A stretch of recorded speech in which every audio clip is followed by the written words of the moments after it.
नमस्कार, रिपब्लिक भारत देख रहे हैं आप और मैं हूं आपके साथ पुनीता सिंह। इस बुलेटिन में मेरे साथ सलोनी और अनामिका सिंह भी मौजूद हैं। खबरों में सबसे पहले बात करेंगे इजराइल के उस क्रोध की जो लेबनान को एक के बाद एक तबाह करता हुआ नजर आ रहा है। जी हां, लेबनान बीते 8 दिनों में तबाह हो चुका है क्योंकि इजराइल की तरफ से ताबड़तोड़ हमले किए जा रहे हैं, एक के बाद एक बम बरसाए जा रहे हैं और यही वजह है कि लेबनान की स्थिति खराब होती हुई नजर आ रही है। यही नहीं, हिजबुल्लाह के ठिकानों को चुन चुन कर ध्वस्त किया जा रहा है।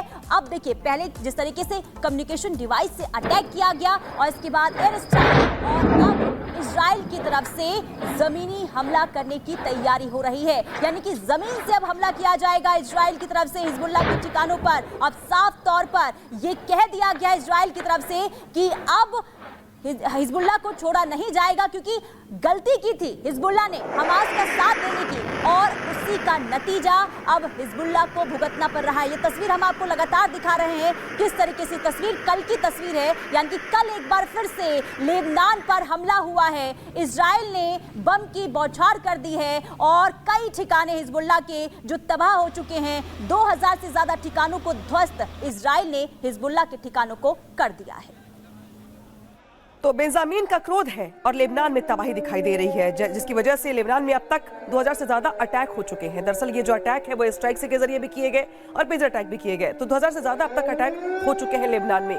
500 से ज्यादा लोगों की मौत हो चुकी है और हजारों लोग इस हमले में घायल बताए जा रहे हैं। लेबनान में 1 लाख से ज्यादा लोग विस्थापित हो चुके हैं, पलायन कर चुके हैं वहां से हालात को देखते हुए। इसके अलावा देखिए, जिस तरीके से जो मौतों का आंकड़ा बढ़ रहा है, इसमें हिजबुल्लाह के 18 टॉप कमांडर भी मारे जा चुके हैं, टॉप कमांडर्स हिजबुल्लाह के, जिसको लेकर के यहाँ पर हालात और बदल चुके हैं। हिजबुल्लाह में अकेले नसरुल्लाह ही जिंदा है जो अपने आप में एक ताकतवर है, लेकिन सिर्फ इकलौता वही जिंदा है।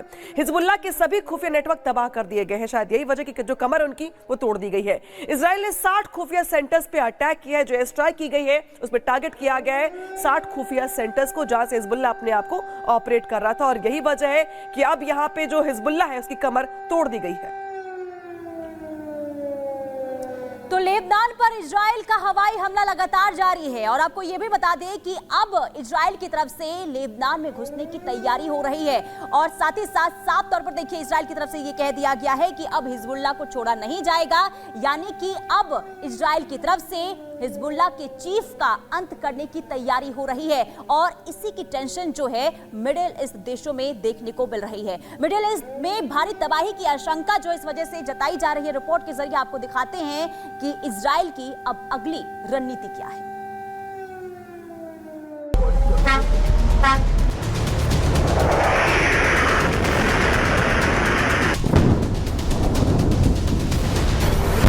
बरस रहे बम, हिजबुल्लाह बेदम, इजराइल का वार,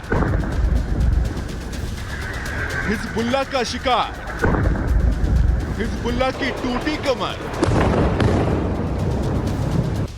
अब आखिरी कील पर नजर।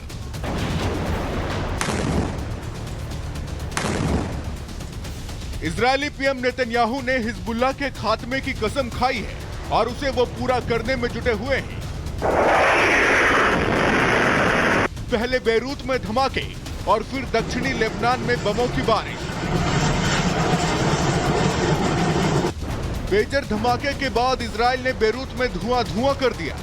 7 दिन में हमलों की बौछार कर दी। हिजबुल्लाह के ठिकानों पर चुन कर हमले हो रहे हैं। हिजबुल्लाह कमांडरों को ढूंढ कर मारा जा रहा है। हिजबुल्लाह का रॉकेट मिसाइल चीफ भी ढेर कर दिया गया है। अब निशाने पर हिजबुल्लाह चीफ हसन नसरुल्लाह है।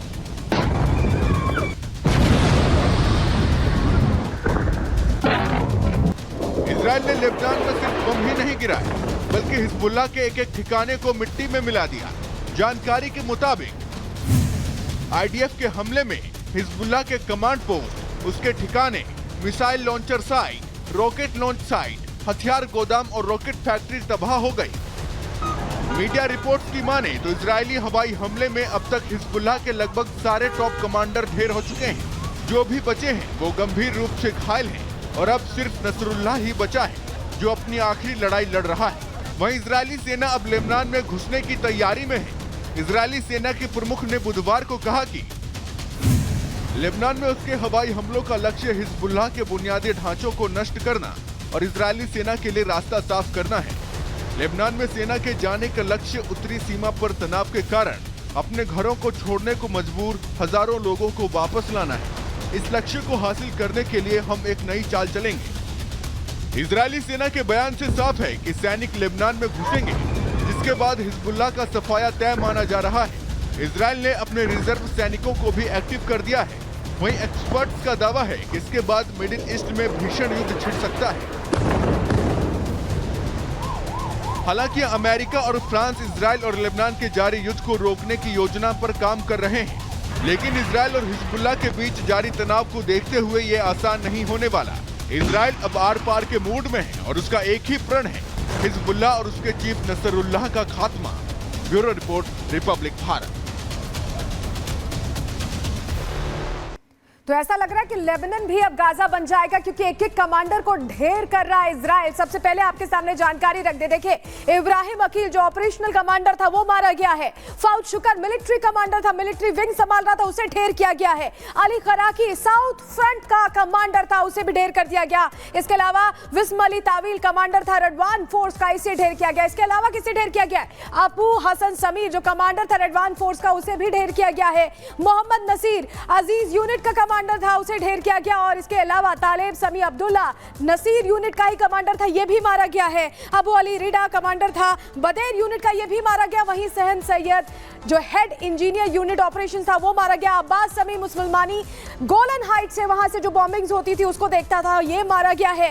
अहमद रिजा का कमांडर था रेडवान फोर्स नॉर्थ का। इस्लाम हमाद ऑपरेशन हेड था रेडवान फोर्स का, इन्हें ढेर किया गया है। तो ये जो सारी लिस्ट है ये बता रही है ये तो मारे गए, लेकिन बचा है कौन? सिर्फ हसन नसरुल्लाह जो चीफ है, और अब ये टारगेट लेकर चल रहा है इजराइल की, इसे भी ढेर करना है। ऐसा लग रहा है इसी प्लान ऑफ एक्शन पर काम क्या कर रहा है यहाँ पर इजराइल करता दिखाई दे रहा है। और इसी से जुड़ी बड़ी जानकारी दे रही है आपको अनामिका। और अब बात करेंगे रूस की, क्योंकि रूस के राष्ट्रपति व्लादिमीर पुतिन की ओर से बड़ा साफ संदेश दिया गया, चेतावनी दी गई है। दरअसल रूस की ओर से चेतावनी ये दी गई है कि जो भी देश, चाहे अमेरिका हो चाहे यूरोप के बाकी देश हो, अगर कोई भी यूक्रेन का साथ देगा तो वो परमाणु अटैक के निशाने पर होगा। रिपोर्ट दिखाते हैं आपको।